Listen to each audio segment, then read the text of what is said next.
Därför att det är ett sånt sällsynt vedervärdigt system. Att på grund av människors hudfärg döma dem till en mycket sämre tillvaro.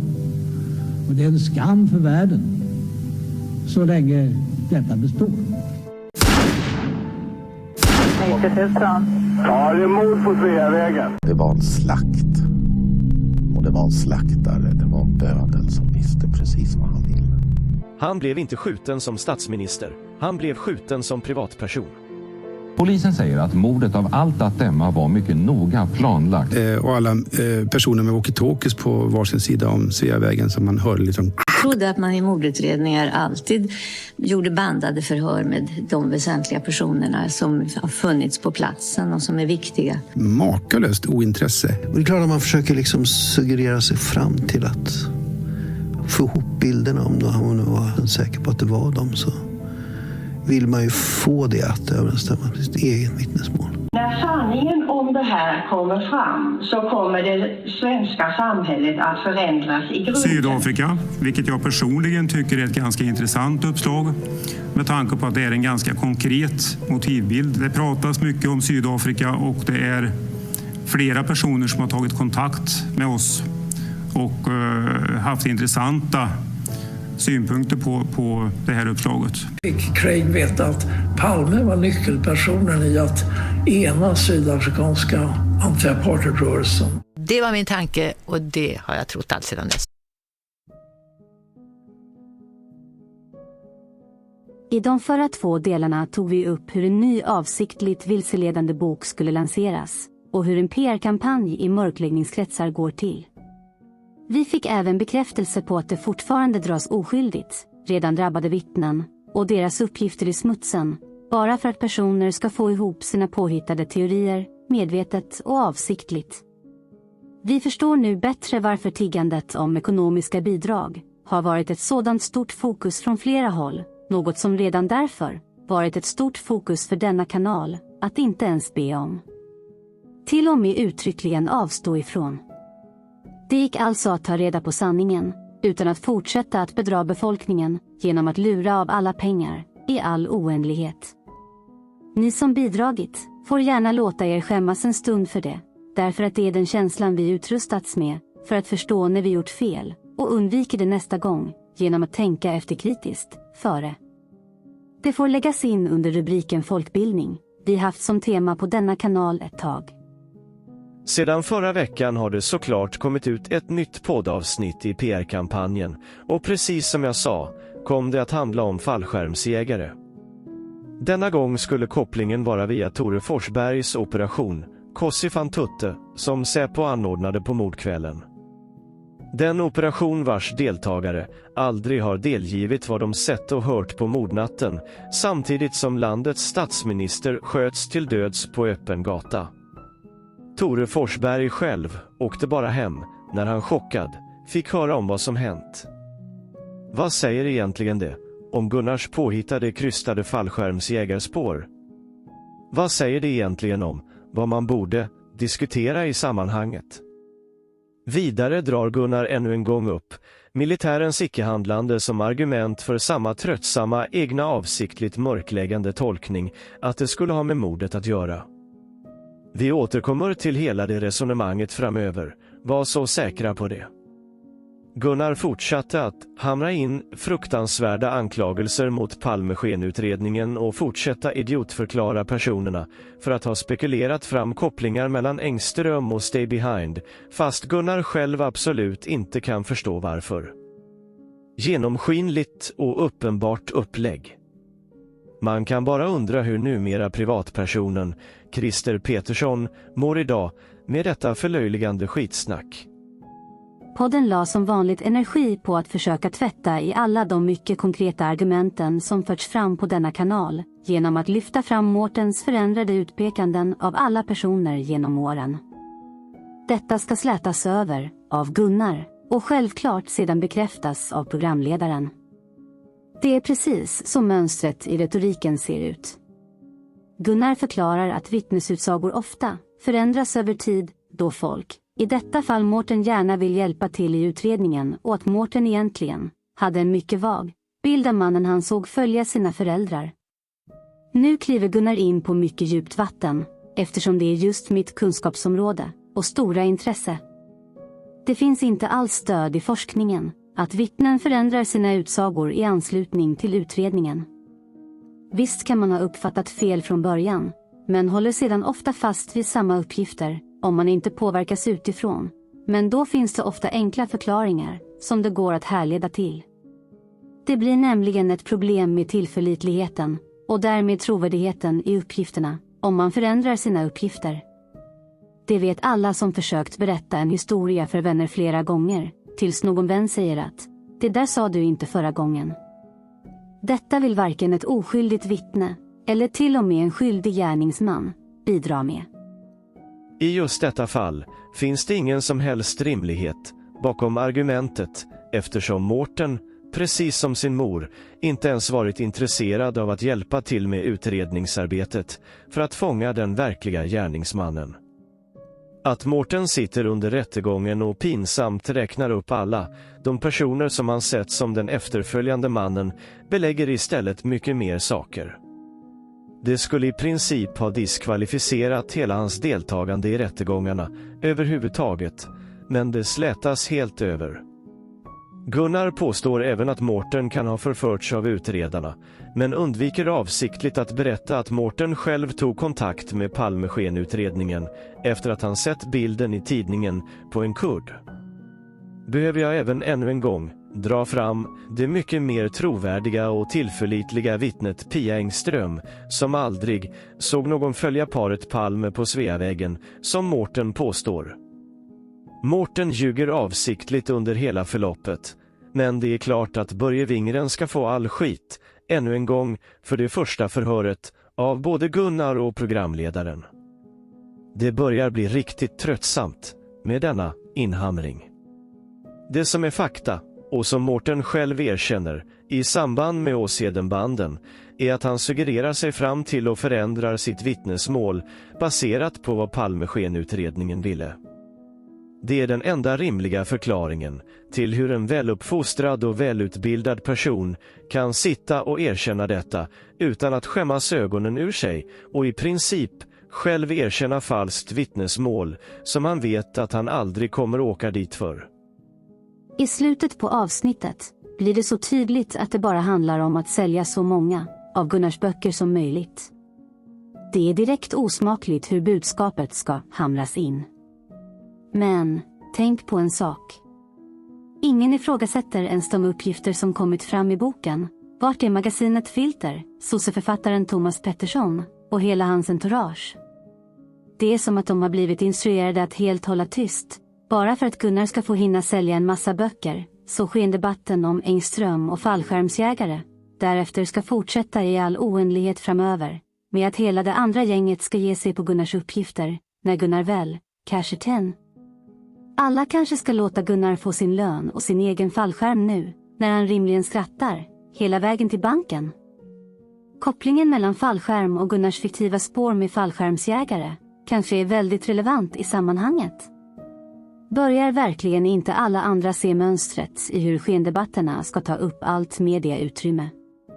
Vart är diskussionerna om Melanders Sydafrika, Göran Björkdals fantastiska insats i samband med åklagarens kommande besked i åtalsfrågan? Regeringarnas locket på, vi såg i tv-serien nyligen. Som ni nu förstår finns det många som skor sig ekonomiskt på denna mycket tragiska händelse och parasiterar på att fortsätta strö salt i de öppna såren som många personer fortfarande har och har haft i över 30 år genom att fortsätta mörklägga, vilseleda, men framförallt utnyttja de redan drabbade oskyldiga vittnena gång på gång. Det är just i denna fruktansvärda smutskastning som fortfarande pågår som vi kommer ta vid i denna del. Det är nämligen här det både blir väldigt personligt och så fruktansvärt uppenbart hur desperata ruttna individer behandlar redan utsatta människor som denna mörkläggning tar varje pris och spränger alla gränser för hur lågt och avskyvärt man kan sjunka. Det börjar nästan handla om offentligt smutsig retorisk misshandel och ingen gör något åt det. Ingen säger ifrån. Vart är journalisterna i Sverige? Vem granskar vad som händer på nätet? Utan att rangordna alla vittnen och vad de varit med om för att på något sätt förstå vem som drabbats allra mest, så tror jag nog många med mig kan hålla med om att vittnet Anna Hage ligger i absolut topp på den listan. Jag tror till och med att alla de andra vittnena själva anser det. Personligen har hennes osjälviska och hjältemodiga insats på mordkvällen, hennes uppgifter runt och omkring utredningen, men framförallt hennes bok, varit både ett stöd, men framförallt drivkraften till varför jag lagt snart 2 år på att få fram sanningen runt mordet. Om inte Anna och alla andra kan förstå vad hon varit med om och förklaringen bakom, nu när jag med min kunskap har möjlighet att avslöja den, så skulle inte jag kunna leva med mig själv om jag inte gjorde allt jag kunde för att lyfta fram alla fakta på bordet. Med risk för min egen tillvaro, som ni kommer att få veta mer om lite senare. Att då ge sig på Anna Hage för att fortsätta mörklägga och dra alla hennes uppgifter i smutsen, så till den grad att det ifrågasätter hela Anna som person och de uppgifter som hon har lämnat under i rättegångar. Det måste gå till historien som bland det smutsigaste man överhuvudtaget kan göra, och kan bara vara ett verk av fruktansvärt vilsna och sjuka människor, helt utan medmänskliga känslor. Vad handlar det här då om? Det har under en tid producerats ännu ett uppenbart desinformerande villospår i form av en yngling som fått sin publicitet via den podd som utger sig för att bara granska fallet, men som vi redan tagit upp, avsiktligt och fullt medvetet, förminskat och förlöjligat skådespelaren Robert Gustafssons uppgifter runt mordet under många år. I dessa uppgifter, om den så kallade ynglingen, som direkt ska anspela på just vittnet Anna Hages vittnesmål, så blir det såklart Anna Hage som person som angrips fullständigt i dessa fiktiva historier. Speciellt som att denna yngling själv uppger att han var på en gata, en bit från mordplatsen, när skotten faller, men ändå hinner före Anna Hage till mordplatsen och påbörjar livsuppehållande åtgärder. Allt detta trots att vittnet Anna Hage uppger under i rättegången mot Christer Pettersson i svensk domstol att hon är först på plats vid paret, och att vittnet Stefan Glans sedan kommer dit och frågar hur han kan hjälpa till. Förstår ni att varje gång denna sjuka påhittade historia bara nämner detta händelseförlopp, så smutskastas Anna, både som person och i hennes vittnesuppgifter. Jag själv skulle bara kunna tänka mig hur det måste vara för Anna att fortfarande drabbas av denna sjuka mörkläggningsskandal, så därför undrar jag ju hur stackars Anna mår i allt detta. Som tur är, så vill verkligen Anna dela med sig av sina egna uppgifter och erfarenheter, speciellt kring alla de hon tagit upp i sin bok, och faktiskt äga sin egen berättelse och sanning. Helt rätt av Anna, och hela det tillvägagångssättet bara bekräftar alla de rakryggade egenskaper som Anna uppvisat genom åren. Och det är här som vi ingående redovisar Annas egna, faktiska uppgifter och kommenterar hur synnerligen ruttet detta påhopp på Anna verkligen är. Anna har nämligen en Facebook-sida som handlar om hennes bok. Där hon delar med sig av händelser runt lanseringen och föreläsningar. Öppet, personligt och givande. Denna sida har haft ett uppehåll i inlägg, men till slut tar Anna upp något viktigt. Redan den 5 maj i år går Anna ut med ett inlägg på sin sida. Vi läser. Hej! Återigen så undanber jag mig alla dessa knasiga konspirationsteorier som skickas till mig. Det är anmärkningsvärt hur många som uppenbarligen inte har noterat eller fullständigt struntar i att jag ständigt påpekar att jag inte kommenterar tekniska detaljer eller konspirationsteorier. Till er alla andra varma och hjärtliga människor som värnar omtanke önskar jag en riktigt fin helg. Detta tyder alltså på att någon försöker kontakta Anna och diskutera saker som Anna bedömer som konspirationsteorier.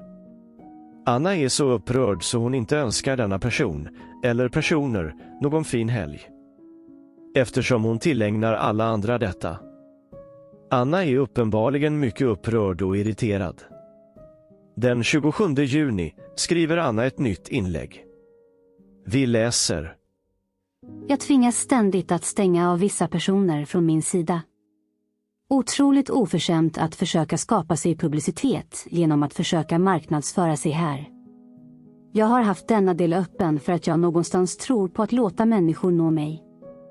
Tydligen alldeles för naivt och omöjligt.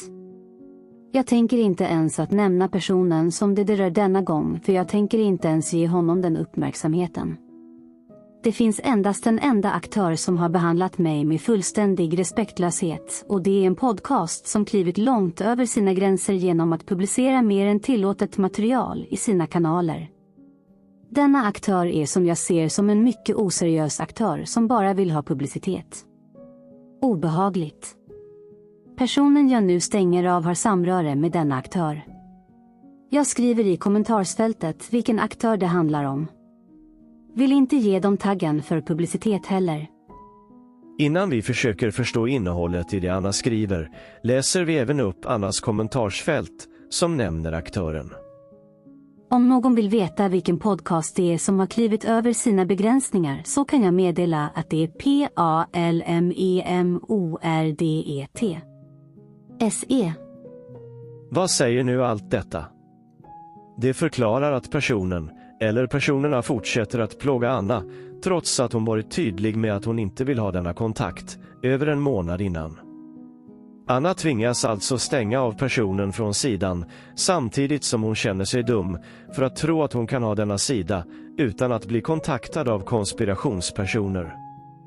Men det viktiga är att Anna kopplar ihop dessa med podden Palmemordet, eftersom hon lyfter fram precis vilken aktör det handlar om. En aktör som redan tidigare uppenbart har kört över Anna i saker som hon inte vill ska finnas spritt på nätet. Anna lyfter även fram vad hon anser om poddens tilltag. Det finns endast en enda aktör som har behandlat mig med fullständig respektlöshet, och det är en podcast som klivit långt över sina gränser genom att publicera mer än tillåtet material i sina kanaler. Denna aktör är som jag ser som en mycket oseriös aktör som bara vill ha publicitet. Vad säger du om hur podden har behandlat Anna genom åren?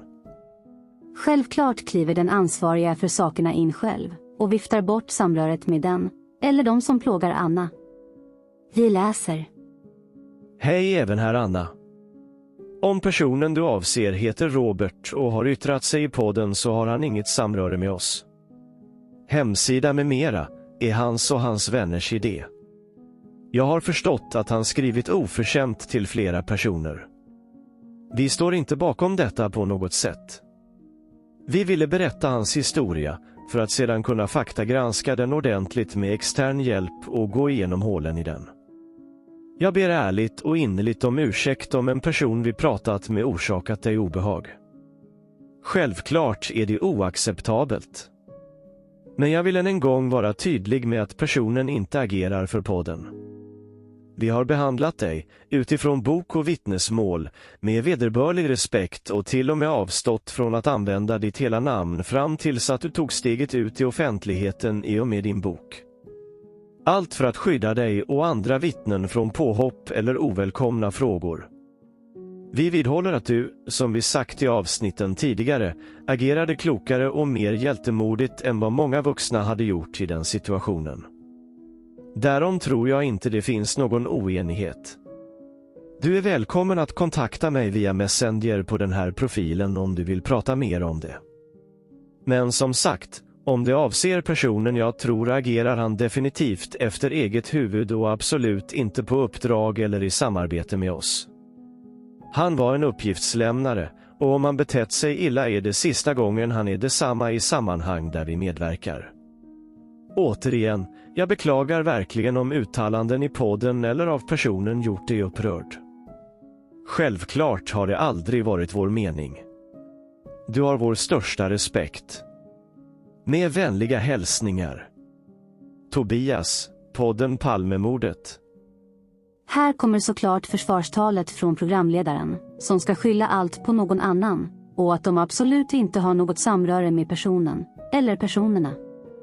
Programledaren bedyrar att de behandlat Anna med respekt, men samtidigt verkar Anna vara av en helt annan uppfattning i frågan om vad som har publicerats och hur det har hanterats efteråt. Självklart vill inte programledaren avslöja mer öppet, utan hänvisar till Messenger för vidare diskussion. Så vi läser det lilla som finns kvar i den öppna diskussionen. Anna frågar: har du tagit bort det avsnitt med recensioner från samtliga plattformar där de tidigare funnits, poddspelare och YouTube? Så att de inte finns tillgängliga någonstans att lyssna på? Vilket bestämdes i samråd med förlaget 18 mars 2018. Programledaren svarar: Hej Anna! Tack för ditt svar. Din presskontakt återkom inte med vilka delar av ljudboken vi kunde använda på överenskommen tid, därav missen. När förlaget påpekade detta klipptes allt material bort ur avsnittet och finns bara i en förkortad version utan klipp från boken. Allt som återstår är min röst, enligt förlagets önskemål. Så ja, från samma dag som förlaget skrev är den borta och kan inte avlyssnas på YouTube eller i poddspelare. Men vad jag förstår är det inte därför du är arg nu. Anna skriver: vi fortsätter samtal på Messenger istället. Här finns mycket intressant. Speciellt om man har följt poddens agerande under en lång tid. Anna kopplar uppenbarligen ihop de som plågar Anna med podden, som redan gjort sig skyldiga till övertramp gällande det som de skulle ha kommit överens om. För mig blir inte ens det så kallade missförståndet trovärdigt, speciellt inte som det skylls på personer på Annas sida för att saker har missförståtts. Har det verkligen hanterats på det sättet som programledaren ska ge sken av?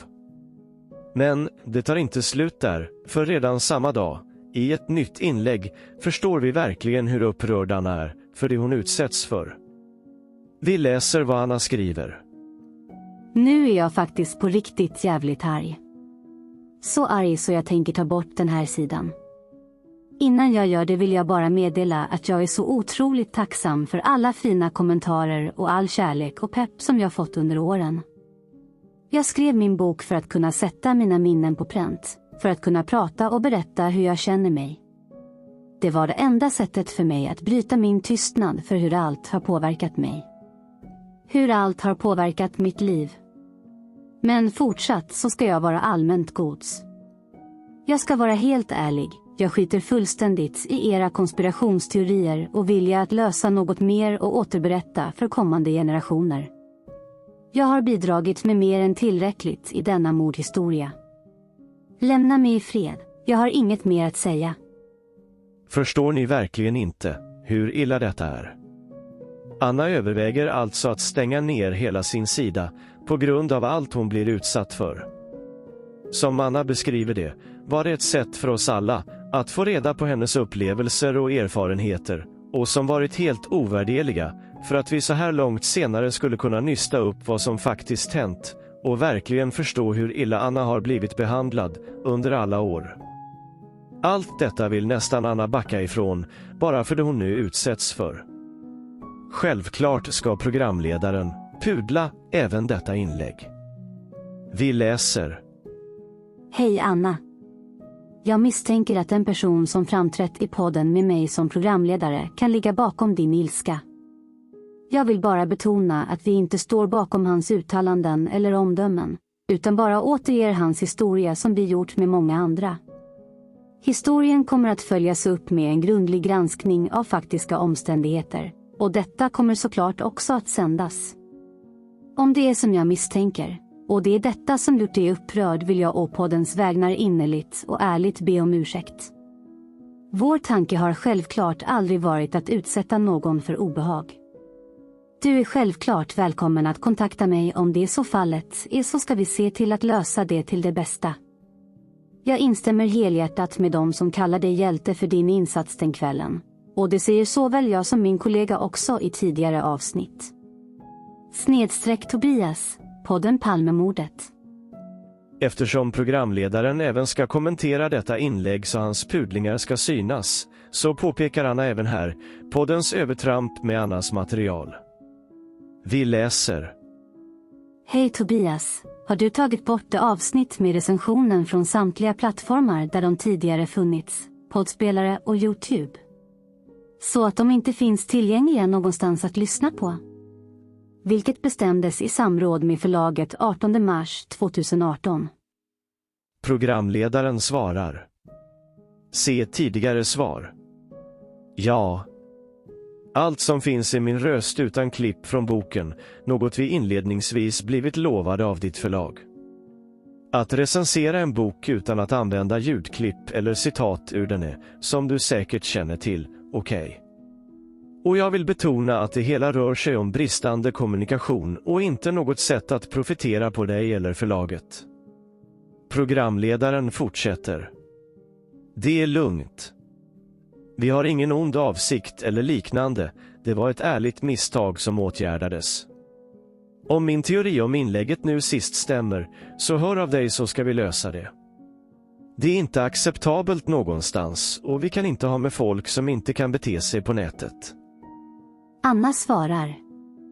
Tack Tobias, vi fortsätter samtalet på Messenger. Dessa diskussioner utspelade sig alltså kring den 27 juni i somras när Anna skapade sina båda inlägg. Första avsnittet av Ynglingen sändes 31 maj, men sedan fortsatte att sändas den 28 juni och framåt. Kan någon på riktigt förklara för mig hur programledarens "det är inte acceptabelt någonstans och vi kan inte ha med folk som inte kan bete sig på nätet" fortfarande leder till att podden lyfter fram denna historia i flera efterföljande delar? Förstår ni inte hur vidrigt och desperata de är när de uppenbarligen bara kör över Annas uppgifter och vad hon själv har för erfarenheter i samband med denna helt påhittade historia? Nej. Det är inte bara ett tillfälligt bottennapp från podden, som den uppenbara poddenherklacken slänger ur sig i vad de påstår, för övrigt, är en väldigt bra podd. Men vi kommer tillbaka till det snart.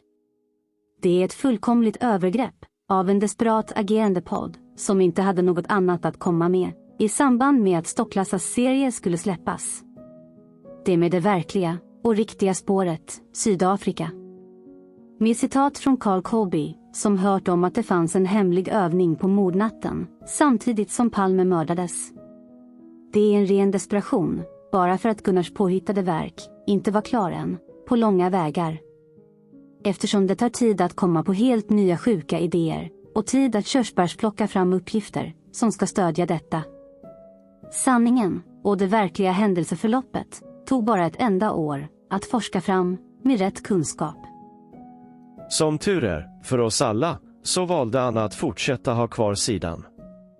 3 dagar senare skrev Anna ett nytt inlägg. Nu har jag våndats ett par dagar över hur jag ska göra med min sida. Jag skriver inte så ofta längre, men det känns ändå viktigt att kunna skriva, om jag vill. Ska jag låta min röst tystna ytterligare en gång? Mitt svar har växt sig starkt. Nej. Jag kommer ha kvar min sida. Nu har jag kommit så långt i detta att jag genom min bearbetning och år av terapi faktiskt inte blir lika ledsen längre som jag blev förut. Det är faktiskt en stor skillnad nu än innan jag började berätta. Genom att äga mitt eget minne, mina känslor och min alldeles egen berättelse blir jag istället förbannad och säger ifrån. Det var det som hände nu, jag kände mig kränkt. Men jag blev arg och jag sa ifrån. Jag satte gränser och sa ifrån, bra va? Nu har jag också pratat med T på podden där vi har haft ett bra samtal. Jag har fått säga vad jag tycker och känner, vi har lyssnat på varandra och kommit vidare. Däremot har jag blockerat den person som har klivit över min gräns och retat upp mig, och så kommer jag att fortsätta att göra. Så back off ni som inte respekterar mig. Jag vill inte ha obehagliga konspirationsmeddelanden, fantasihistorier eller märkliga förslag. Tack för all fin pepp och omtanke, och som många av er sagt, låt inte någon annan trycka ner dig. Vilken fantastisk människa som verkligen delar med sig av sig själv i allt detta. Vad programledaren sagt för att lugna Anna tror jag vi aldrig kommer att få reda på, men som sagt, de fortsatta avsnitten med den som plågat Anna säger väl verkligen allt i handlingen. Även drygt 2 veckor senare skrev Anna ett inlägg där hon tackar alla som har stöttat. Vi läser. Jag vill varmt tacka alla fina som peppar och skriver här, och jag vill passa på att hälsa alla nya följare välkomna hit. Det här är min sida som vi kan landa på efter att du har läst min bok. Det är så oerhört fint och starkt att du delar dina känslor, och jag vet att det är många som uppskattar och reflekterar, så skriv gärna här. Kram, Anna. Nu kommer något viktigt. Det här är verkligen min genuina uppmaning. Vad ni än gör i era liv.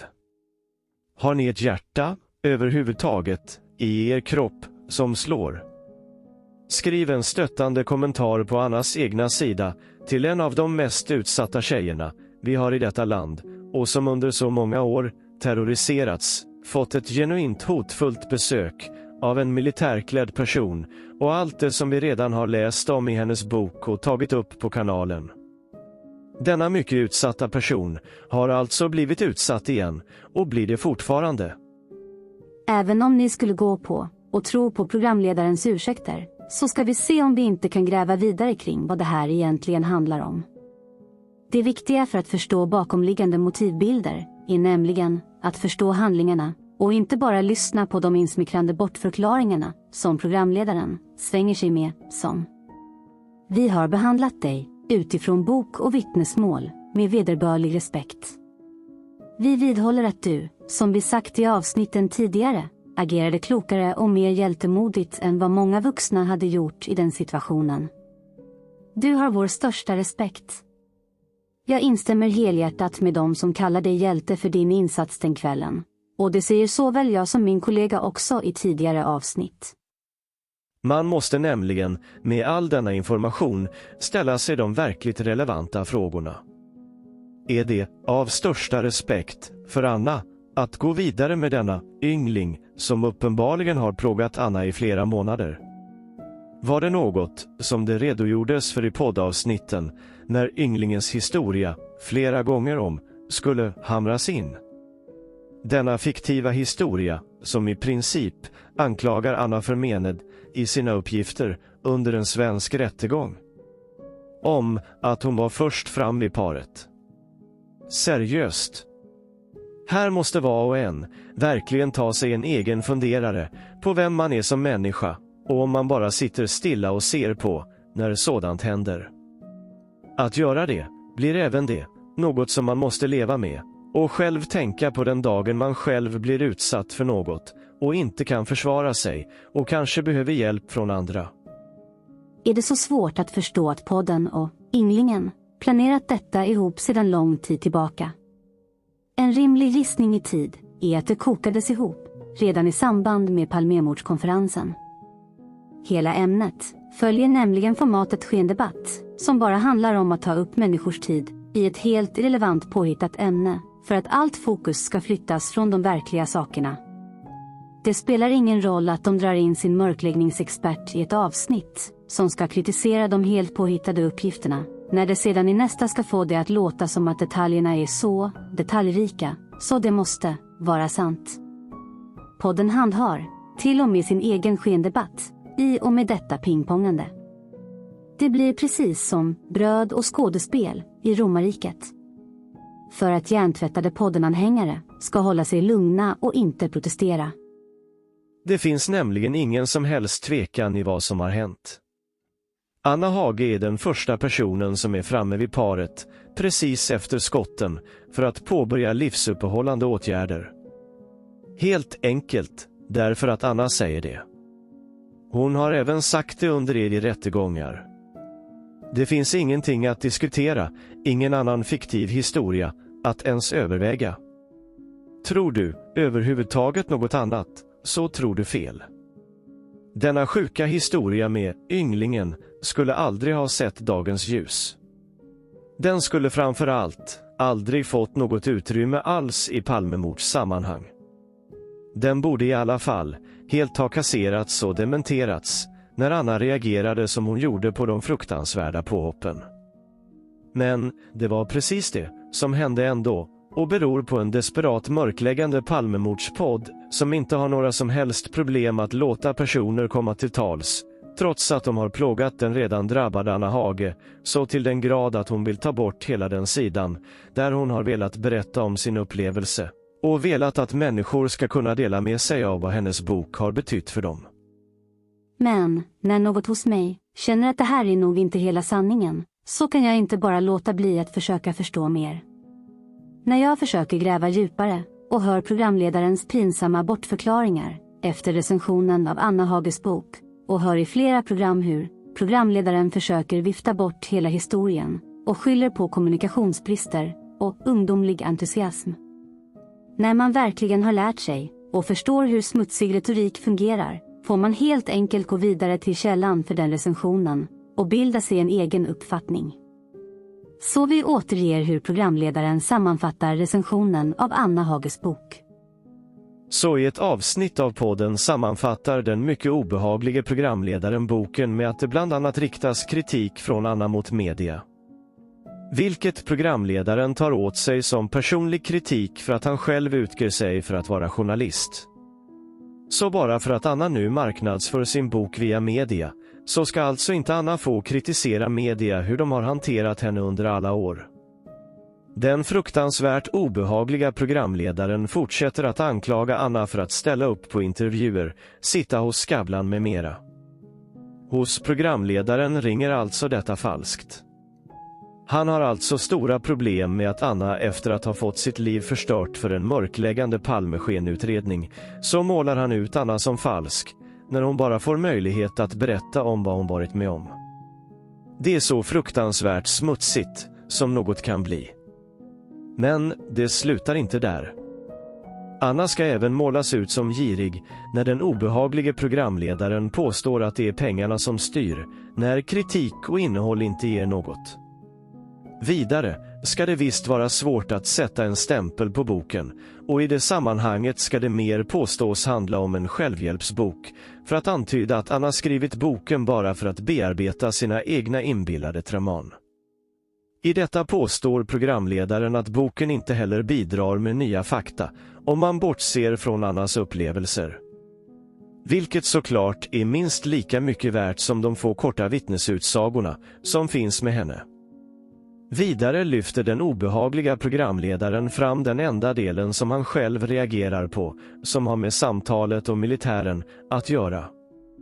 Den upplevda historien som programledaren lyfter fram som för bra för att vara sann. Mycket smutsigt antydande att den inte är det. Utan Anna ska alltså ha hittat på den.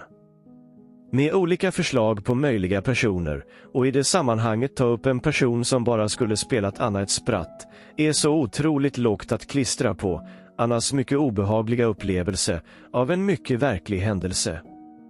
Att fortsätta att misskreditera Anna, så hånar han det hela genom att ifrågasätta ett hemligt möte med en man med uniform och medaljer. Då drar programledaren slutsatsen att det var en oviktig person som bara gjorde sig viktigare än han egentligen var. Allt för att förringa uppgifterna och antyda att de är påhittade eller ointressanta. Vidare ska boken helt misskrediteras som ointressant när det gäller Palmemordet och bara handla om Annas psykiska tillstånd. En tydlig antydan om att den inte kommer ge något mer än en inblick i Annas sjuka fantasi. Allt summeras med att boken är helt ointressant och att det finns mycket bättre böcker oavsett vad man är ute efter, och den obehagliga programledaren kan inte ens förklara vad det är, mer än att det har med Anna som person att göra, som gör att han inte gillar den. I rent folkbildningssyfte, lägg detta på minnet, det här är smutsig retorik, när den är som allra värst. Det handlar om att måla ut Anna som en mediasökande, falsk person som gör allt detta girigt för pengarnas skull. Det enda programledaren tycker är intressant med boken är händelsen med militären som programledaren smutsigt vill utmåla, först som att den förmodligen aldrig hänt eftersom den är för bra för att vara sann, vidare som att det bara var en person som utgett sig för att göra sig mer viktig än vad han var. Att det kanske bara var en person som spelade Anna ett spratt. Vilket innebär att Anna då bara skulle ha överdrivit hoten och sin upplevelse, om den nu ens hade hänt. Programledaren ska måla upp en sjuk och känslig Anna som bara skrivit boken som hennes egna självhjälpsbok. Och de som är intresserade av Palmemordet har inget att hämta ur den. Det är ett sådant fruktansvärt påhopp på Anna Hage som person och på hennes bok. Det är smutsigt, förnedrande, förminskande, förlöjligande och hånande. Det är verkligen så ruttet som det bara kan bli. Men framförallt är det falskt. Annas uppgifter om militären togs på stort allvar av utredningen, med förhör och ett identifieringsförsök, med bilder som uppvisades för Anna. Anna fick redogöra för flera av uppgifterna i boken, i det förhör som Palmeutredarna hade med henne senare. Anna berättar i boken att hon faktiskt såg den hon antog var gärningsmannen. Uppgifterna ledde till att Anna berättade hur hon sett paret stå vända mot den personen som hon antog var gärningsmannen och till och med kunde rita en bild på hur de stod. Anna berättar om att det var en gammal polis som tipsade om att inte avslöja för mycket för att hon skulle kunna skydda sig själv, vilket verkligen förklarar hennes utsagor under rättegångarna. Annas mycket viktiga berättelser om hur hon blev terroriserad av Säpo och poliser som besökte henne i tid och otid och hur allt påverkade hennes liv är verkligen relevant för att förstå hela mörkläggningen. Allt detta vill såklart inte podden kännas vid. Motivet till hela det här tilltaget är uppenbart och framgår faktiskt i programledarens argumentation. För den som vill veta mer om vad som hände vid mordet är det ganska tunt. Alla som lyssnar på podden behöver alltså inte bry sig om Annas otroligt viktiga upplevelser av mörkläggningen genom åren. Ni minns väl även skådespelaren på sin kanal, hans kaxiga uttalande om att han inte läst Anna Hages bok för att han inte trodde det fanns något matnyttigt i den. Det är precis det som är den bakomliggande motivbilden och hur informationen till just alla Palmemordsintresserade ska vinklas och förminskas på detta sätt. De utgår ifrån att alla som håller på med Palmemordet inte alls förstår sig på smutsig retorik och kan använda den för att komma vidare i utredningen.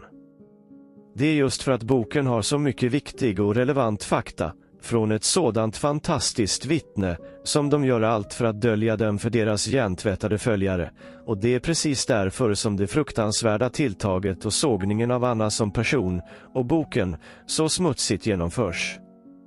Om ni inte kan ta till er och försöka lära er att höra hur den fruktansvärt smutskastande retoriken i detta fungerar, så är det bara sorgligt för er. Det här är oförlåtligt och genomruttet, rakt igenom. Speciellt när det gäller det redan så utsatta vittnet, Anna Hage. Om programledaren överhuvudtaget hade varit ärlig i att vilja Anna väl, så hade de raderat avsnittet med de fruktansvärda påhoppen helt, istället för att sitta och klippa bort delarna från ljudboken. Det finns inget försvar till att ha detta ljudklipp kvar på nätet, om det inte bara motiveras av att folk ska fortsätta hjärntvättas av podden och undvika Annas bok.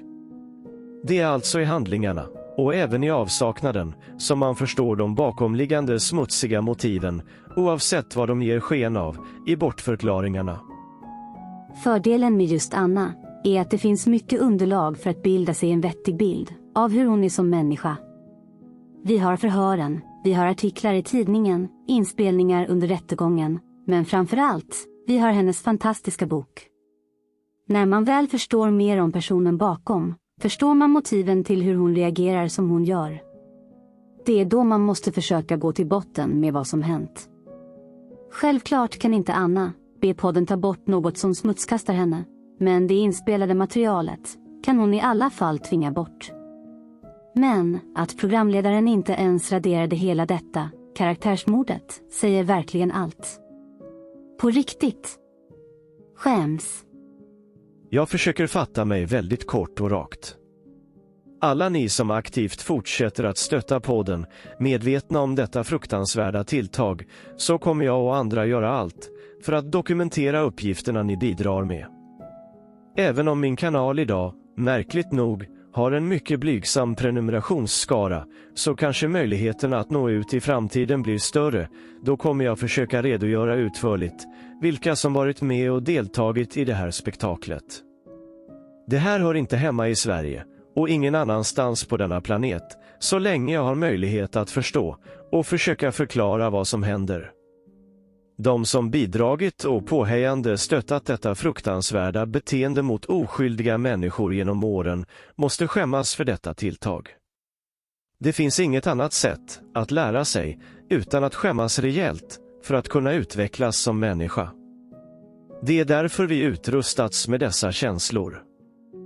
För att även förklara vad jag har gjort för att försöka sätta stopp för den här avskyvärda utvecklingen, har jag redan i april och maj kontaktat tidigare nämnd programledare med mejl om att jag vet vad de håller på med och att jag kommer fortsätta lyfta fram på vilket sätt de gjort det under en väldigt lång tid.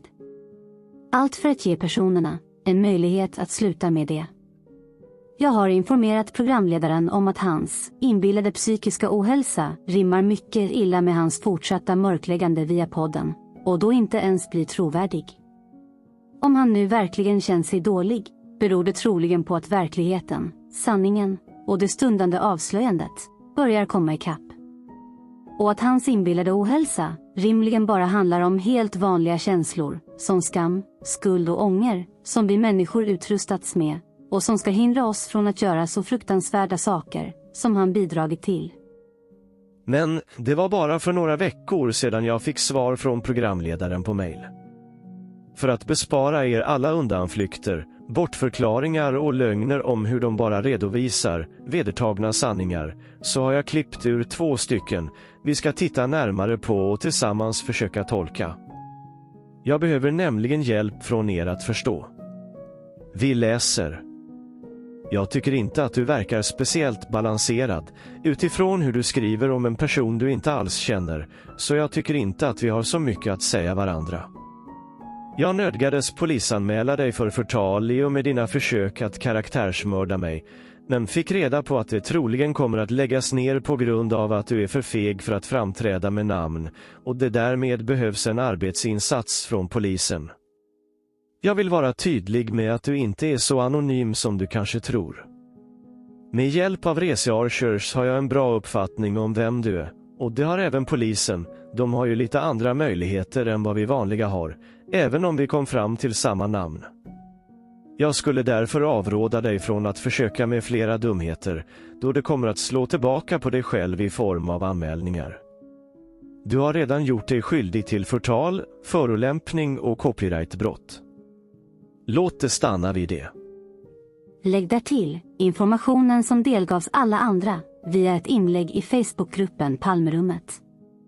Det inlägget som så många gillade. Som i polisanmälningarna löd. En sak som vi aldrig kan acceptera är hot.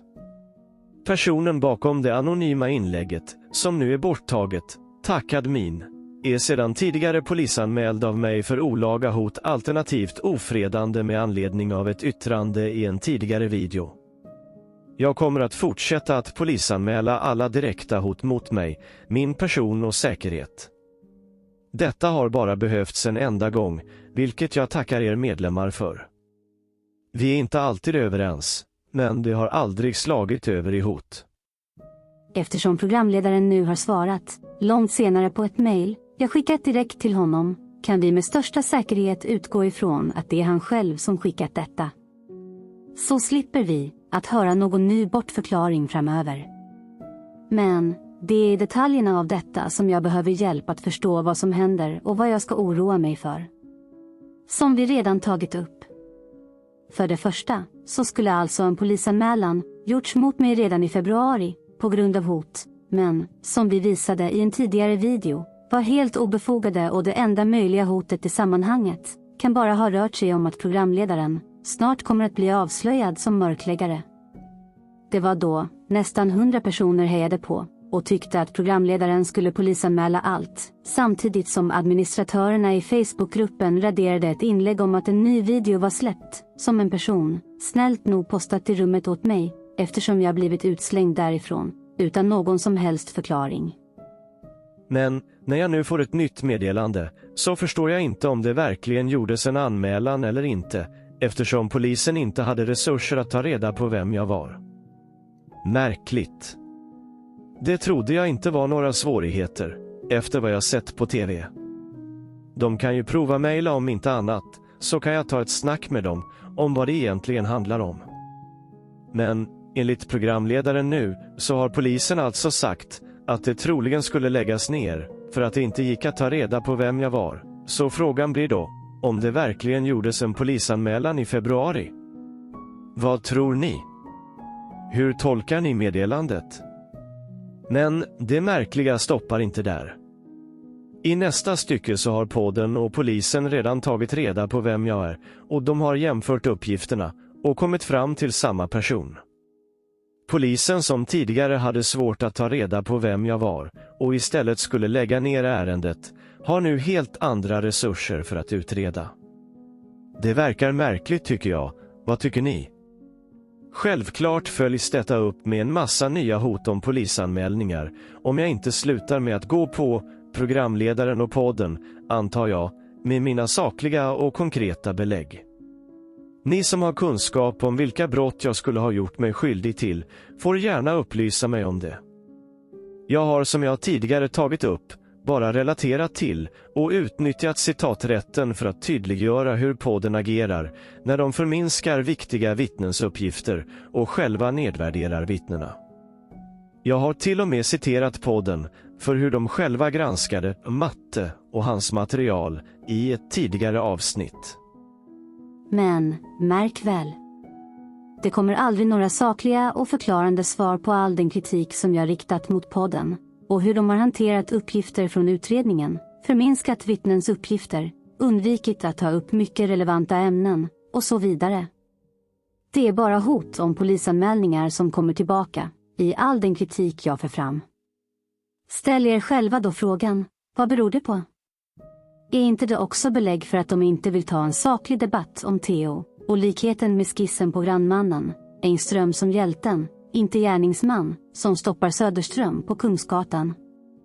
Eller diskuterade Säpo-anställda vittnet, som både såg Anthony White i Säpos lokaler och hörde en Säpo-chef skrika urskullande att Olof Palme dog som privatperson och inte statsminister. Förstår nu inte hur vi alla blivit lurade i alla år och de som faktiskt kommit någon vart blir hotade? Så, vad ska jag göra med detta tycker ni? Ska jag lägga ner, eftersom jag inte har lust att åtalas, för att bara berätta sanningen om vad som rimligen hänt? Ska jag vänta på en polisanmälan och bara hoppas på att innehållet på min kanal, som i alla fall totalt friskriver alla svenska poliser för inblandning i mordet på Sveriges statsminister 1986, ska ge mig någon form av förmildrande omständighet i mitt eventuella straff? Uppenbarligen vet podden och polisen redan vem jag är. Det förvånar mig inte, eftersom flera av de personer jag kartlagt redan uppvisar tydliga mönster på att tillhöra eller arbeta för en svensk myndighet som har detta som en del av sitt arbete.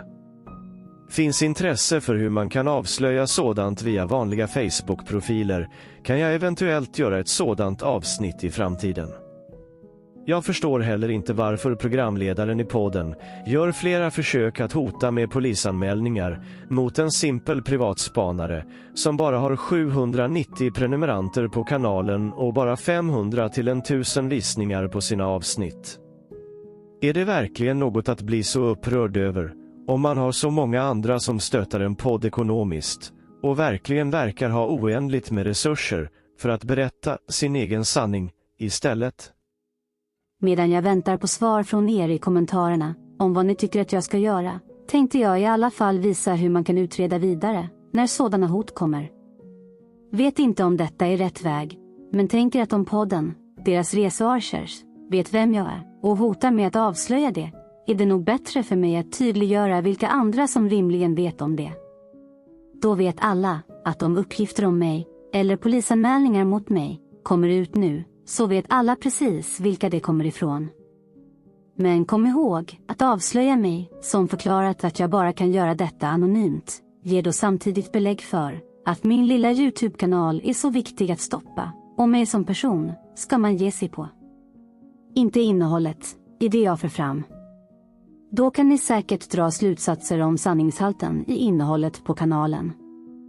Ska man då ta reda på vilka andra som är delaktiga, så är poddens researchers inte så svåra att få namn på, då det står i poddavsnittens beskrivningar. Men det kan också vara värt att titta på vilka mer som stöttar podden i deras arbete med att smutskasta redan oskyldigt drabbade vittnen som Anna Hage. Så jag väljer att försöka kartlägga dessa lite mer. Både för att dessa då rimligen redan vet vem jag är och att jag då har lyft fram dem som möjligen kommer avslöja det för andra, men också för att se vilka som faktiskt kommer att fortsätta stötta podden framöver, trots de avskyvärda tilltagen som programledarna gjort. En annan väg är att intressera sig för den Facebookgrupp som podden länge har hänvisat till för att ge sken av att det faktiskt går att framföra kritik till podden, nämligen Studio Palmemordet. Denna grupp borde rimligen administreras av personer som stöttar podden i allt de gör. Nu får jag såklart inte bli medlem med mitt anonyma konto, men jag har fått hjälp att samla lite skärmbilder med information därifrån. Tack för dessa. Du vet vem du är. Vi läser först informationen om vad som gäller för gruppen. Så på listan över administratörer i gruppen hittar vi föga förvånande samma 2 personer som administrerar Facebookgruppen Palmerummet. De som både raderade inlägget som länkade till en av mina videos och har slängt ut mitt konto utan att motivera varför. Det som är mycket magstarkt är att en av dessa även uttrycker sina förljugna sympatier för Anna Hage i den sjuka cirkusen med Ynglingen, trots att han alltså stöttar podden i alla deras tilltag och gillar när polisanmälningar mot mig sker. Hur ruttet är inte det, på en skala? Vad är det för dubbelmoral? Men på listan dyker det även upp 2 nya namn som jag inte riktigt har koll på. Vi får gräva lite och se om vi via deras egna information och vad de vill få fram kan bilda oss en uppfattning på vilken sida om mörkläggningsskiljelinjen som de befinner sig på.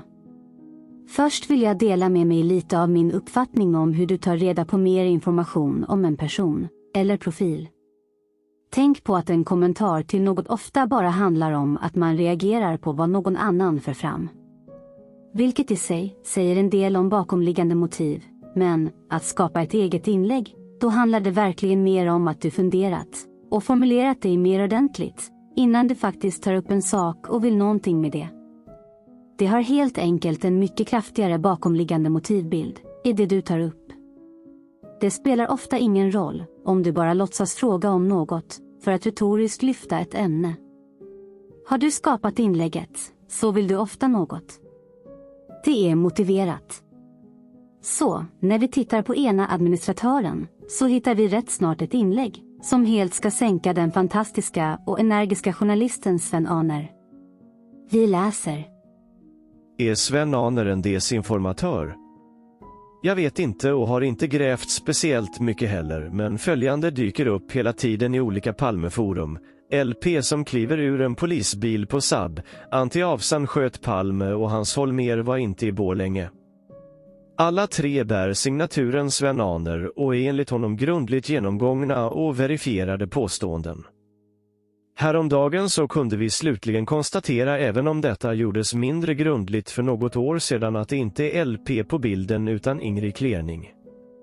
Hans Holmer kommer härnäst. Olof Holknekt var på plats på Scandic i Borlänge. Jag frågade en av hans söner som jag känner om han kunde fråga sin pappa som var länspolismästare i Dalarna om Holmér bodde på hotellet eller inte. Detta var någon vecka innan han skulle åka till Mora för att hälsa på sin far.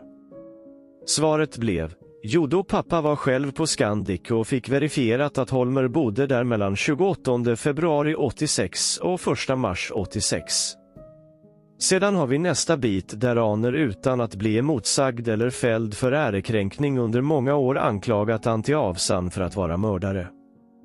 Finska flickorna med Ola Alsen. Vilken annan person som helst hade anmält, och i och med att det är en före detta polis och numera politiker och världens största mordutredning som vi talar om, så skulle det bli stora rubriker och aner som har så säkra bevis för uttalandet skulle få lägga korten på bordet. Vad tror ni? Förstår ni nu hur uppenbart genomskinliga frågeställningar, endast med belägg för att totalt såga Svens mycket viktiga arbete, bara handlar om att smutskasta Sven? Det var inte så svårt att förstå hur inblandad denna person är i sammanhanget, och helt delar uppfattningen med de övriga i podden, som gärna lyfter fram Svens tillbakatagande av Dekorima-mannen som någon form av sanning. Då är det bara att kartlägga allt som denna person skrivit och hur den formulerar sig, så har man en grund för att analysera andra texter som denna person skriver i olika Palmemordsforum, troligen under andra signaturer. Sedan har vi nästa person som verkar ha pushat för någon typ av sanningskommission. Det låter högtravande och mycket misstänkt. Det verkar dock inte som att det finns något kvar på nätet om det längre, vilket genast blir intressant. Var detta något påhitt för att lura in sanningssökare i något lejongap, likt Studio Palmemordet? Som tur är finns Wayback Machine på nätet som gör att du kan gå tillbaka till tidigare existerande webbsidor. Man kan ju undra vilka andra som ligger bakom den här sidan, men kanske främst, vem står för fakta och innehåll? Det tar inte så lång stund innan vi hittar poddens lilla husexpert som på den tiden gick under sitt andra namn. Så det är alltså Johan L. Schan, MOP-spanaren, som är den stora bidragsgivaren av mörkläggningsinformation. Det blir helt enkelt patetiskt hur kretsen av mörkläggare lätt kan identifieras och sammankopplas. De gör inte ens ett bra jobb att försöka dölja det. Säger det något om risken att åka dit, om de bakomliggande motiven eller något om Palmemordskretsens skygglappar för smutsiga retoriska frågeställningar och ett manipulerat Palmemordsmaterial? Det är alltså som man gör för att avslöja hur vi alla blivit lurade genom åren. Och det är minst lika viktigt att förstå det som hela bakgrunden till mordet och mörkläggningen, oavsett vad många fortfarande försöker påstå. Vi lyfter fram dessa personer för denna gång och hoppas att alla andra som vet med sig att de bidragit till mörkläggningen och poddens fruktansvärda agerande mot de redan oskyldigt drabbade slutar med det från och med nu. Fundera på om ni verkligen ställer upp på programledarens hot om de polisanmälningar som görs. Att inte göra något är också ett val, men att titta på och stötta de som beter sig så ruttet är verkligen ett aktivt val. Nu kommer snart ett jubileumsprogram i podden. Vi vet redan att kärntruppen i mörkläggningen kommer att delta när Gunnar och Johan ska besöka programledarna. Vi kanske kan spekulera oss fram till vad programmet kommer att innehålla. Självklart kommer Palmeutredningen fortsätta att hängas ut som idioter nu när väl Gunnar har ångan uppe och ska hamna in sitt budskap i sin bok. Vi utgår ifrån att i alla fall en av programledarna kommer nämna ordet konspirationsteorier gissningsvis ett 10-tal gånger. Vi gissar att MOP-spanaren kommer hoppa på de vanliga oskyldiga som Söderström och hans helt felaktiga tider, och att Jeppsson skulle ha stått och väntat i flera minuter för att Söderströms tider ska gå ihop. Vi gissar att Sven Aner och hans så kallade erkännande dras upp igen, allt för att förminska Svens insatser genom åren. Vi kan väl lyssna på några citat från tidigare program som kanske kommer vägleda oss in i vad vi kan förvänta oss i avsnitt 400. Vi börjar med avsnitt 100. Här gästas panelen av bland annat Erik Engström, som är en känd profil i Palmemordskretsar, i alla fall tidigare, då han hade svårt att uttrycka sig behärskat, har stora problem att minnas rätt uppgifter ur materialet, och mer eller mindre försvunnit nu för tiden. Även Sven-Åke Österberg fanns med i panelen redan då, och då vet man att Skandiamannen ska säljas in för hela slanten. Men vi plockar ut några uppgifter, bland allt svammel, som verkligen visar att smutskastningen av oskyldiga vittnesuppgifter har pågått under hela tiden. Det första gäller den mycket viktiga uppgiften från Lars Borgnäs och vittnen Gun T. och Katrin E. som såg en hotfull incident med Olof, utanför biografen Grand. Just den händelsen som en Palmeåklagare sedan hotade vittnet Katrin E. att hålla tyst om för änkans skull, men senare kom med mycket personliga hot. Vi lyssnar hur podden hanterar den viktiga uppgiften. I klippet från podden är det den bekräftelsesökande programledaren som läser upp en fråga om att Olof Palme ska ha blivit uppvaktad av en man i Beige Rock utanför Grand. Palme ska ha sett rädd ut och det blev en obehaglig stämning som han släpper över till panelen som fråga. Det blir den gamla experten Erik E. som börjar förklara att uppgiften bara kommer från Lars Borgnäs och att det inte finns på något annat ställe, och bara därför tar den gamla husexperten allt med en stor nypa salt. Som belägg ska då den mörkläggande husexperten lyfta fram Lisbeths vittnesmål som belägg för att de inte träffade någon på vägen. Ingen reflektion över att Lisbeth kan ha ljugit. Ingen fundering på att det var fler vittnen som sett händelsen. Utan allt ska förminskas som ett missförstånd. Vilket leder till en sjuk redogörelse som handlar om hur man känner igen en känd person och tar det som en bekant. Ett mycket pinsamt försök att förminska viktiga uppgifter, ännu en gång. Det leder till att uppgifterna nu får tas med en stor nypa salt. Även den beigea rocken är ett missförstånd eftersom det är en person som Lisbeth skulle sett norrut på Sveavägen. Sedan ska en annan i panelen, uppläxande smutsigt, lyfta fram att enstaka uppgifter ska man vara försiktig med att tolka för mycket. Allt behöver stärkas av fler uppgifter. Det ska också lyftas fram att Olof Palme var en kontroversiell person och att folk kom fram och skällde som ett taffligt försök att förminska uppgifterna från flera av varandra oberoende vittnen. Tillbaka till den bekräftelsesökande programledaren som själv ska förminska uppgifterna genom att inte bedöma dem som så allvarliga. Att inte ens väga in att en person blev personligt hotad av en Palmeåklagare är inte bara pinsamt genomskinligt, det är avslöjande uppenbart mörkläggande. Så här viftar man alltså bort en mycket viktig händelse bara en stund före mordet. Uppgiften är alltså från flera personer och dubbelkontrollerad av Lars Borgnäs. Att sedan en Palmeåklagare hotar ett vittne baserat på uppgiften bekräftar såklart relevansen och äktheten i uppgiften. Smutsigt och genomskinligt förminskande och bortviftande av podden. Det andra citatet gäller vittnet Inge Morelius väntande Dekorima-man som den andra programledaren har en mycket bestämd uppfattning om. Vi återger. I en annan del av avsnittet så läser den bekräftelsesökande programledaren upp en ny fråga som handlar om var mördaren egentligen stod, om det var vid avfasningen eller vid ingången till Dekorima. Där vittnet Björkman stod, eller vid reklamskylten. Husexperten Erik E. ska då enkelt svepa bort allt med att visste man det, skulle mordet vara närmare en lösning.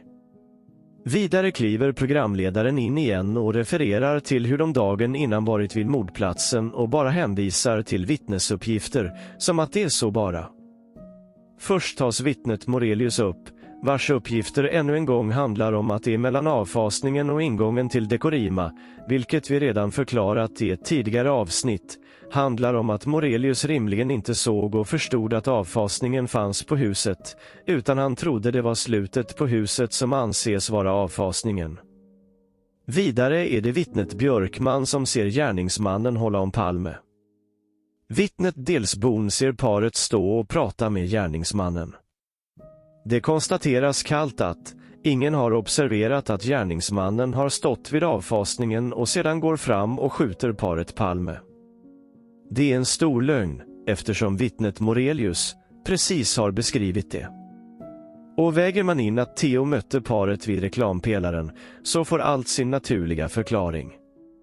Programledaren fortsätter att hamra in att det är populärt i rekonstruktioner, men att det inte finns någon fakta som det bygger på. Husexperten ska sedan ännu en gång ifrågasätta vittnet Morelius uppgifter genom att inte ens bekräfta att Morelius har sagt att personen han sett var den som kliver fram efter att paret går förbi och sedan skjuter. Allt ska även förlöjligas ytterligare med att uppgifterna från de finska flickorna och Morelius skulle läggas ihop som 1 + 1 blir 3. Det är så sjukt uppenbart hur förminskande och mörkläggande alla dessa resonemang och uppgifter är. Förstår ni inte hur lätt det är att förstå vilka uppgifter som faktiskt är de verkliga och relevanta när det bara är att vända på de mörkläggande resonemangen? Så är det inte vittnena utanför Grand som ska förminskas och smutskastas. Så är det ännu en gång vittnet Inge Morelius och hans fullständigt tillförlitliga och trovärdiga uppgifter om den väntande gärningsmannen som ska dras i smutsen. Det tredje exemplet från samma program gäller finskorna som redan fått utstå så otroligt med smutskastning genom åren när filmen de sett inte ens skulle ha haft premiär och så vidare. Vi återger. I en senare del kommer då så frågan om trovärdigheten om de finska flickorna som långt efter händelsen på Sveavägen berättade om vad de varit med om för personer på en Finlandsbåt. Först i panelen att kommentera blir Sven-Åke, som även är administratör i Facebookgruppen Studio Palmemordet och drivande i den nu nedlagda sanningskommissionen. Direkt ska då uppgifterna misskrediteras eftersom de lämnades till utredningen 7 år efter mordet. Helt plötsligt är det osäkert om det var den kvällen de hänvisar till. Detta trots att finskorna verkligen redogör för hur de knyter ihop händelsen med mordet på Sveriges statsminister.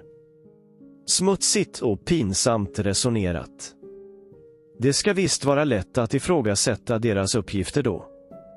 Självklart ska det bara spekuleras att det inte finns någon anknytning till polis A, precis som det hela tiden förekommer från mörkläggarnas sida. Kom ihåg!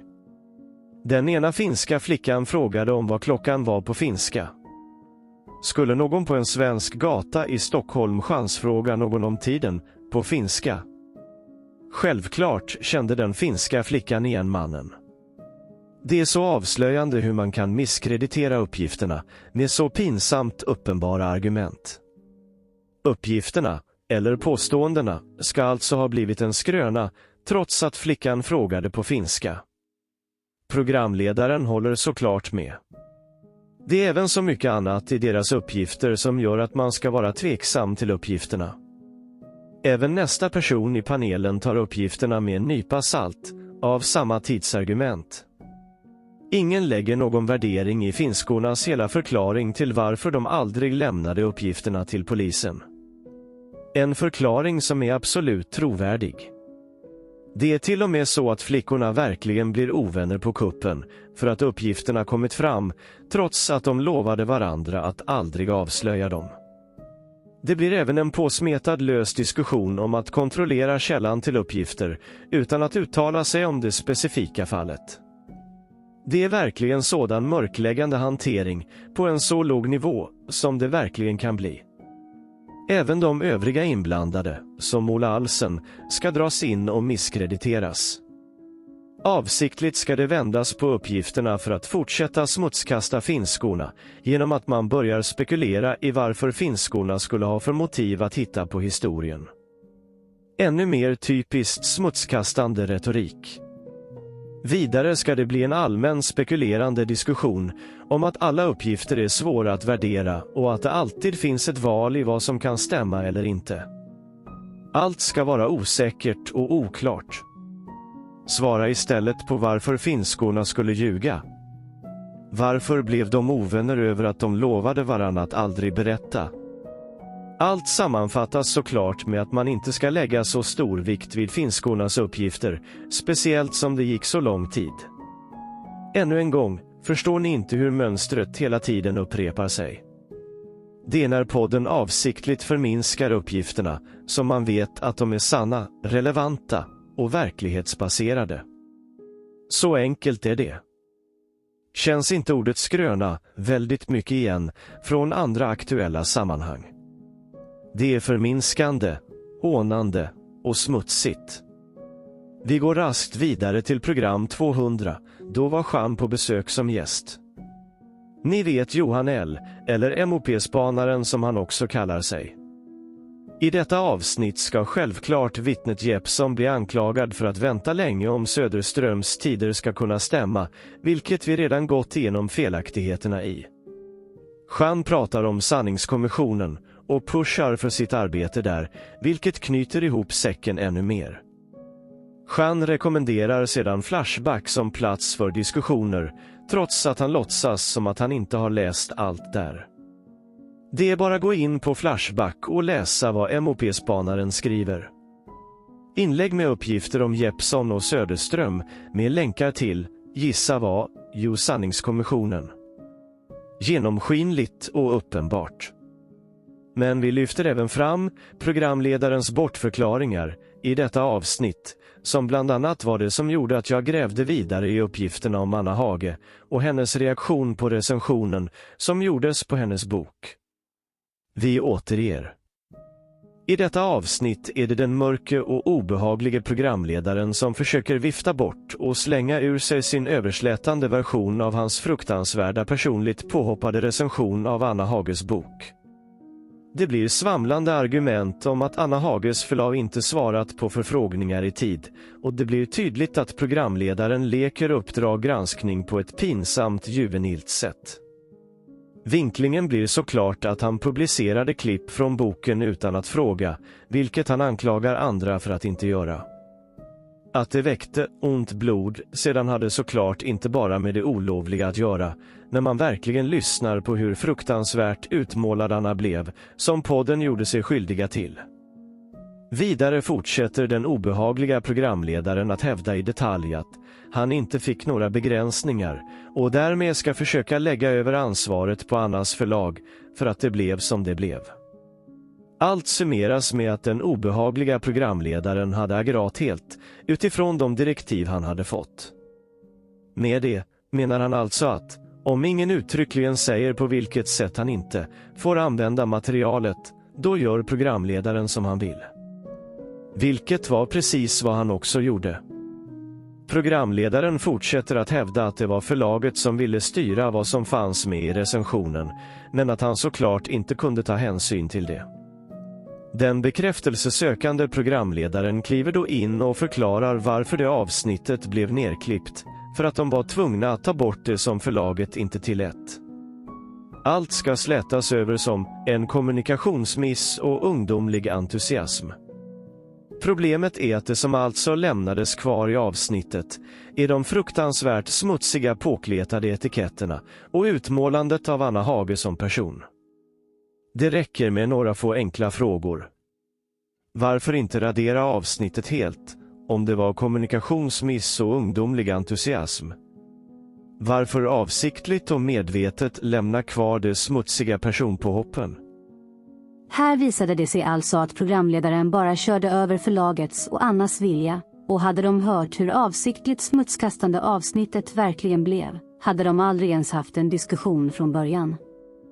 Förstår ni att Annas reaktion på ynglingen och kopplingen till podden verkligen hade substans sedan lång tid tillbaka? I programmen runt 300 är såklart han tillbaka och verkligen redogör för sina sjuka tidsräkningar runt vittnet Jeppsson och Söderström. Vi återger. I ett annat avsnitt i ett jubileumsprogram för podden en fråga om Gösta Söderströms tider. Det handlar också om Göstas kollega, Ingvar Winden, också höll fast i tiderna och om det då påverkade hans karriär. Då blir det mycket intressant att höra hur de snackar bort det hela. Gunnar Wall blir den första i panelen att kommentera och då säger att Ingvar gav sitt stöd till Gösta initialt, men gick inte ut i offentligheten och stred för det. Sedan ger sig Gunnar in i en förminskande diskussion om Göstas tider genom att inte bara lyfta fram den officiella tiden eller Göstas tid, utan även den tiden som bröderna Poetiainen räknade fram i sin utomordentliga bok. Där den verkliga tiden ska ligga någonstans mellan den officiella och Göstas tid. En kompromisstid, helt enkelt. Problemet är bara att med tider kan man inte kompromissa. Om Göstas och Ingvars tider är kontrollerade med varandra på mordnatten kan inte någon kompromissa sig fram till en annan tid många år senare. Som vanligt ställer då Gunnar helt relevanta frågor om varför man skulle ha fördröjt larmet efter mordet. Men som vanligt har han absolut ingen aning om varför tiderna inte skulle stämma. Allt ska bara bli svårt och osäkert. När så Gunnar sammanfattar alla uppgifter och sammanför uppgifterna, så menar såklart Gunnar att Gösta hade fel om sina tider. Självklart ska den nyare husexperten, MOP-spanaren, kliva in och stötta Gunnars slutsats genom att ännu en gång dra upp vittnet Yvonne Nieminen. Den inhamrade, fiktiva uträkningen som han pysslat med i alla forum som har med Palmemordet att göra. Ännu en gång ska det hänvisas till hans idiotiska tidsuträkningar som inte har någon som helst verklighetsförankring. Ännu en gång ska vittnet Jeppsson ha stått och väntat i över 5 minuter för att Göstas tider ska gå ihop. Uppläxande och översittande ska husexperten sedan försöka förklara det lättförståeligt för oss alla andra som är så dumma i hans värld att det handlar om piketen 3230. För att inte älta denna historia ännu fler gånger så har piketens poliser mött Yvonne Nieminen vid trappan, vilket jag hoppas att alla vid detta lag vet, inte alls stämmer. Vittnet Yvonne ljög för att slippa hänga ut sitt sällskap, som vid tiden var gift med en gravid hustru hemma. När man väl förstår att vittnet Yvonne aldrig träffade några poliser, så förstår man att all den tid som vittnet Jeppsson ägnade att leta efter den han trodde var gärningsmannen, uppe på åsen, är precis den tiden som förlöper innan Gösta Söderströms tider, de rätta, verkligen gäller. Småskrattande och hånande så ska MOP-spanaren få det att låta som att allt stämmer med polisernas uppgifter och att polisen såklart var snabbt på plats. Allt faller alltså på hur länge vittnet Jeppsson står och väntar. Vilket såklart inte är någon tid alls, enligt Jeppsson själv. Jeppsson själv berättar ju hur han kände sig tvungen när ingen annan följde efter den han trodde var gärningsmannen. Avslutningsvis ska MOP-spanaren smutsigt och förnedrande tycka synd om Gösta som tog rygg på privatspanarna. Allt för att klumpa ihop hans uppgifter med andra som hade helt andra teorier. Hade bara MOP-spanaren kunnat förklara för Gösta om det påhittade som han räknat ut och kommit fram till, så hade Gösta nog accepterat MOP-spanarens tider. Det är sådant synnerligen smutsigt och fruktansvärt agerande, och jag hoppas att alla förstår mönstret i hur man vinklar konkreta och korrekta uppgifter för att fortsätta mörklägga. Hela det genomskinliga upplägget kan inte sammanfattas bättre.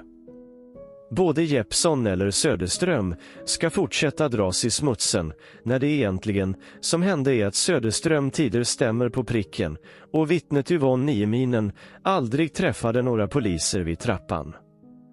Vi har tagit upp detta förut, och motivet från Yvonnes sida för att ställa upp på Palmeskenutredningens mörkläggning var att hon var ute med en gift man på kvällen, vilket är en förklaring till att mannen namngavs med ett felaktigt efternamn i första förhöret. Det är även i detta poddavsnittet som Robert Gustafsson hängs ut enormt, som vi tidigare tagit upp i en video på kanalen. Så i avsnitt 400 kan vi definitivt förvänta oss nya förminskningar av vittnesuppgifter, raljerande över privatspanare och Gunnars inhamrande av sin bok med sina fiktiva fallskärmjägarhistorier. Programledarna kommer nämna ordet konspirationsteorier så fort det finns avvikande uppfattningar om materialet, eller att man ifrågasätter materialet i en olöst mordutredning. Sydafrika kommer såklart knappt nämnas. Skulle de göra det, handlar det bara om att de redan behandlat det. Vad de faktiskt gjorde var att bara högläsa de tillrättalagda vittnesförhören från Sydafrika. De kommer inte lyfta några viktiga uppgifter från mycket trovärdiga svenska personer om Sydafrikaspåret, förutom Sten Flygares sorgliga påstående om att EDK varit synlig på Arlanda. Det är alltså det enda riktiga snedspåret som podden utnyttjar för att vifta bort Sydafrikaspåret som genomgånget och avklarat. Märk väl, inga uppgifter om Per Westbergs bidrag till utredningen. Inget om Palmes hemliga agent i Sydafrika, Birgitta Karlström Dorf. Inget om identifieringen av Craig, veckan innan mordet, av Maddie Gray. Inga uppgifter om Göran Björkdals fantastiska insats de sista åren för att sanningen skulle komma fram. Är inte detta väldigt avslöjande för vart de lägger sitt fokus? Det finns faktiskt en fråga i jubileumsavsnitten som i svaren avslöjar precis allt i motivbilden bakom podden och deras fiktiva bidrag till sanningssökandet. Det handlar om vad panelen anser att det skulle ge om utredningen öppnades för allmänheten. Vi återger. I detta avsnitt tas en lyssnarfråga upp om vad som händer om materialet släpps fritt. Den obehagliga programledaren svarar då direkt på frågan att han har svårt att tänka sig det. Argumentet som dras fram är att polisen redan har tillgång till allt material och är utbildade för det. De har möjlighet att ha den helhet som krävs, och vad skulle då allmänheten kunna göra för att komma längre? Är verkligen inte detta uppenbart för andra, att de verkligen inte vill att allmänheten ska kunna avslöja Palmeskenutredningen? Allt detta skämtas sedan bort, som att de då skulle kunna skapa fler mörkläggande poddavsnitt, med tanke på hur lite information som finns tillgängligt från utredningen. Det spekuleras om 15 000 mörkläggande avsnitt i podden då. Fundera, ni som har sponsrat podden, vad era pengar verkligen går till. Självklart kliver husexperten, MOP-spanaren in och håller med den obehaglige programledaren. Denna gång med argumentet att allmänheten redan visar på ett så dåligt omdöme med tanke på den begränsade mängd som finns tillgänglig. Det blir uppläxande i hur allmänheten tolkar och värderar informationen, och det ska bekräftas i alla teorier som finns. Förstår ni vad han verkligen säger här? Det är alltså du och jag han syftar på, som fortsätter att gräva i det verkliga händelseförloppet när vi förstår att saker inte stämmer. Uppgifterna som andra kommer med går inte ihop. Det blir bara tokigt när andra drar slutsatser och har olika teorier. Nej, MOP-spanaren vill inte heller att materialet ska släppas fritt. En annan i panelen drar upp möjligheten att med nya ögon skulle fler titta på mordet, vilket gör att den bekräftelsesökande programledaren lyfter fram poddens 7000 lyssnare och hur många nya ögon bara det skulle bli. I det sammanhanget kliver den obehaglige programledaren in och ställer frågan vad det skulle leda till. Med argumentet att debattklimatet redan är så polariserat. Blir det verkligen inte uppenbart för alla vilken typ av politisk retorik och inhamrande ord som det svängs med? Det skulle öka risken för ett skyttegravskrig när folk väljer uppgifter som stärker ens teori med exempel som teatermord, polisspår eller ensam gärningsman. Nästa man i panelen ska sedan blanda upp allt genom att hävda att det inte bara finns 2 sidor utan det finns så många spår. Samma person erkänner även att de haft ett samtal innan om att det inte finns så mycket fakta i mordet. Uppenbart förminskande av alla oskyldiga vittnens uppgifter och hur man med rätt kunskap kan tolka dessa på ett mycket mer förklarat, rimligt och korrekt sätt.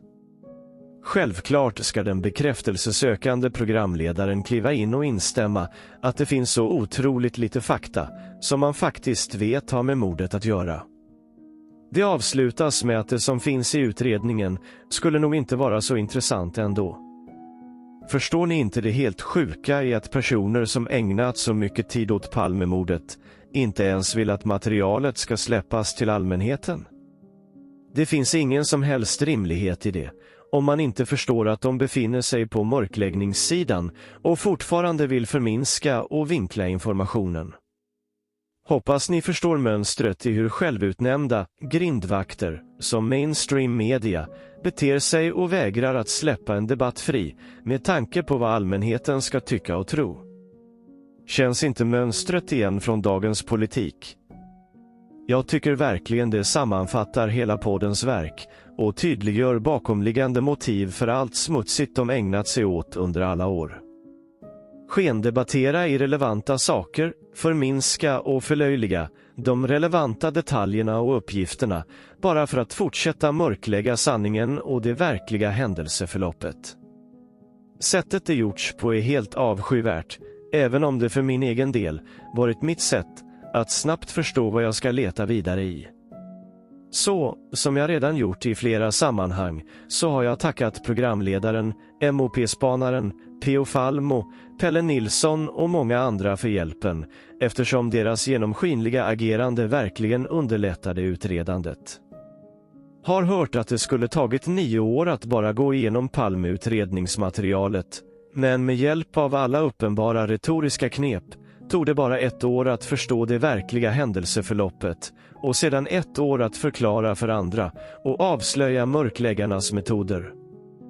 Så för oss som verkligen vill ha ordentliga och relevanta svar från alla de som är med i program 400 skulle man istället kunna ställa frågor om varför de smutskastar vittnen och andra, både som personer och i deras uppgifter, som Anna Hage, Lars Jeppsson, Yvonne Nieminen, Gösta Söderström, Robert Gustafsson och många fler. Fråga varför de hotar om att polisanmäla eller att avslöja en simpel privatspanare med så få följare istället för att kommentera saklig och relevant kritik. Fråga vad de tycker om bilden med jämförelsen mellan Theo och grannmannen. Fråga varför vittnet Pia Engström aldrig såg den personen som skulle ha följt paret Palme, som Mårten hittat på.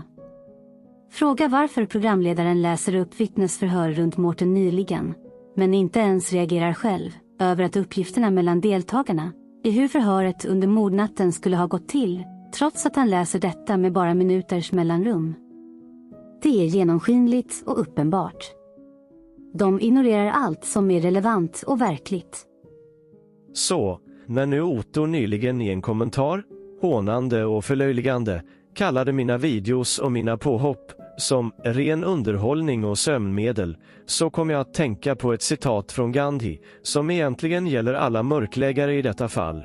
Först ignorerar de dig. Sedan skrattar de åt dig. Sedan krigar de mot dig. Sedan vinner du. Lägger såklart till att det i detta fall handlar om att det är vittnena och andra oskyldigt indragna som ska vinna sin rättmätiga upprättelse. För er som tröttnat på avslöjanden om mörkläggare och saknat själva utredandet, från min sida, så kommer vi att runda av med fantastiska uppgifter i kommande delar. För alla de som klokt valde att inte lägga pengarna på Gunnars nya fiktiva verk, så kommer ett mycket bättre boktips framöver. Ursäkta ett lite längre avsnitt, min dator gick verkligen på knäna. Men jag ville få med det mesta, eftersom jag inte vet om jag kommer sitta i en massa polisförhör framöver, när nu alla anmälningar kommer att strömma in som podden hotat med.